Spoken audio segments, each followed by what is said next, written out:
In this video I am talking about ultimate, for me, rig for S1II, Lumix S1II or S1R2 camera, but pretty much for any other camera if you are into filming. I was avoiding rigging cameras for a long time because they add weight, but necessity kind of forced me into putting more things on the camera, making it heavier on purpose, so I can attach more things to it and it's more usable in a handheld scenario or tripod scenario when I'm actually filming. So I am using Lumix S1II prominently for all kinds of filming, and I wanted something practical and easy to use. I have tried Tilta and Condor Blue rigs before, but I always end up buying extra SmallRig accessories for it. So this time I have decided to go SmallRig entirely on this, and it does work. First thing about rigging any camera is that it has to be absolutely solid. For me, it has to be solid from every direction. No matter what way I pick it up, there's no rattling or loose movement, and there is none here. I always use two handles here as well on both sides because I can hold it by two hands, but I can always change hands as well, making it more usable or easier to use. So I'm gonna take it apart and I'm gonna assemble it and gonna show you what items, which parts of the SmallRig rig I use on this setup, and talk about each of them individually. I don't remember what all these parts are called.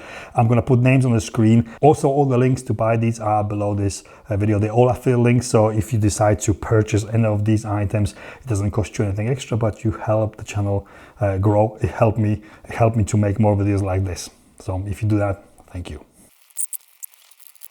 This is a Black Mamba cage for Lumix S1II, S1R2, but obviously SmallRig do cases for all the major brands of the cameras and all the major models as well. So all you have to do is match this piece to your camera, and then all rest is pretty much the same. On here on the S1II, it's very light and it fits like a glove. So I'm also trying to avoid screwing things with Allen key. I always go out with this in my pocket. I do always have a hex key in my pocket to be able to screw things to this rig, but as it is now, it's pretty much almost doesn't need a key, only a little bit. All the major parts just clip on or attach without need for it. I don't have a big bag enough to store this when I go out, so it goes in my pelly case like this, and I have to assemble this every time I am going out to film. So it has to be quick to set up, especially on the days when I have to move from location to location. I very often dismantle it and assemble it again, or sometimes when I'm very, very lazy, I just put it in the back seat of the car and I put a seat belt across the whole rig. So cage first. This cage is attached to a camera. They got the 3 points of contact, so it's absolutely solid. It also, what's very important here, it has got a standard Swiss Arca rail on the bottom. So not only attaches to this plate I'm going to show in a second, but also to my gimbal without needing to attach any other tripod plates on this. Very, very neat. So the first item in a kit is the bottom base plate. Not only it kind of makes the whole thing taller, also it stands on the table on its own without toppling over, but also the rails.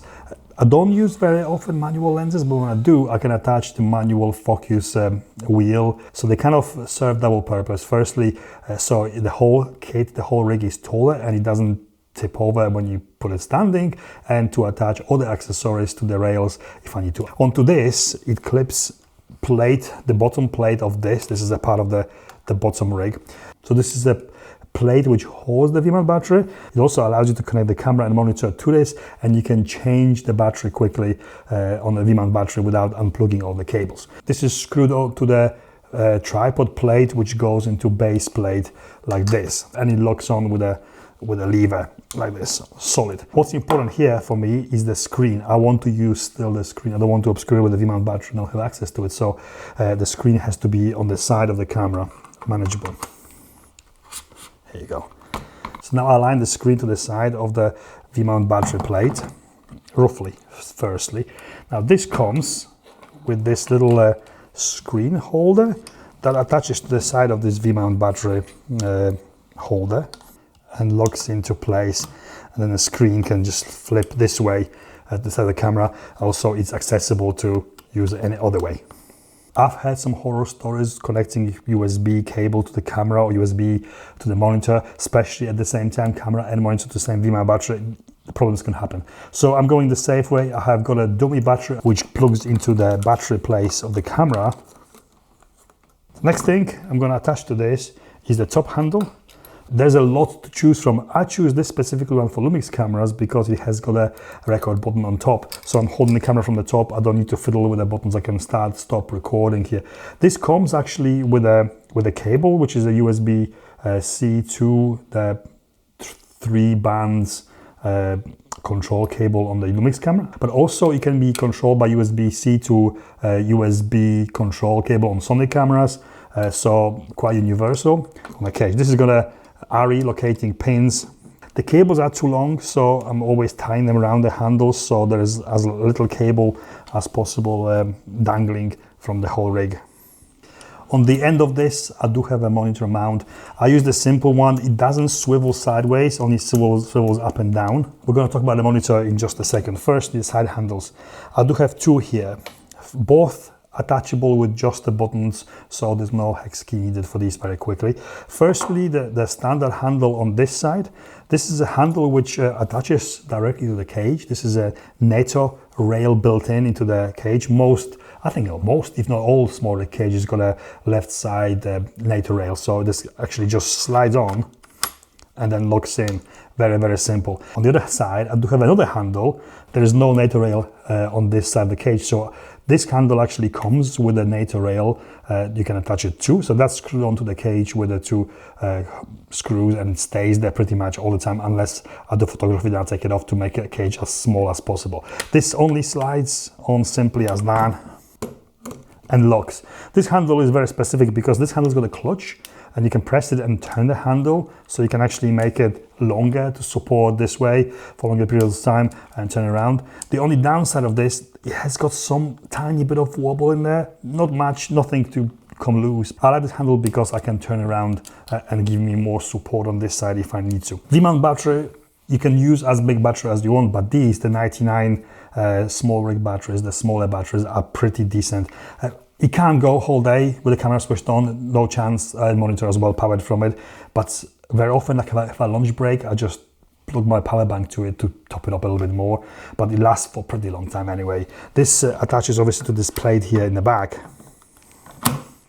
I don't connect anything directly to the V-mount battery. I connect everything to this plate holding the V-mount battery. So first, I'm going to attach this dummy battery coming from the camera. Again, the cable is too long, so I'm going to thread it through, and it goes on this one, so it doesn't obscure any buttons on the back of the camera, and it plugs very neatly here. Monitor, I am using pretty much exclusively right now Atomos Ninja. This is Ninja Raw. I do use it for monitoring most of the time, but it gives me the option to record to CF Express cards or SD drive. You can record to SD drive with a S1II, S1R2 directly from the camera, but it requires to plug in disk into these sockets, which are now kind of obscured by the handle. Also, when a HDMI cable goes in from the monitor, there is even less room. So I can connect the monitor to the SSD drive to record directly onto, or I can record directly onto CF Express card onto this, avoiding the camera, for example, from overheating if I was using S1R2. This is a simple solution. Also, beautiful monitor, great monitoring tools, and it's small enough not to make the whole rig too big or too heavy.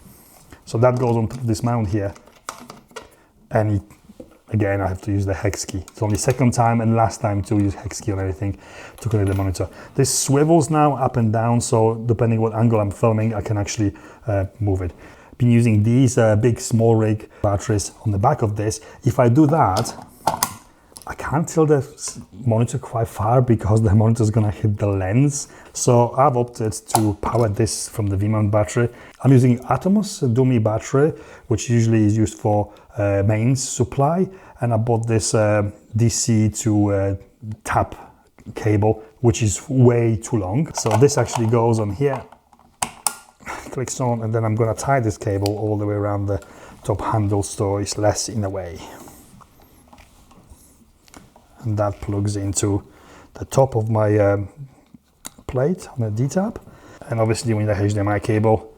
This is actually Viltrox purple cable, very nice I just like, and it's not nothing to do with Gerald and Don, I just like the purple cable. Nothing obscuring the tilting of the screen, and the whole thing, let's screw it out, yes, front screw probably. It's absolutely solid and ready to go.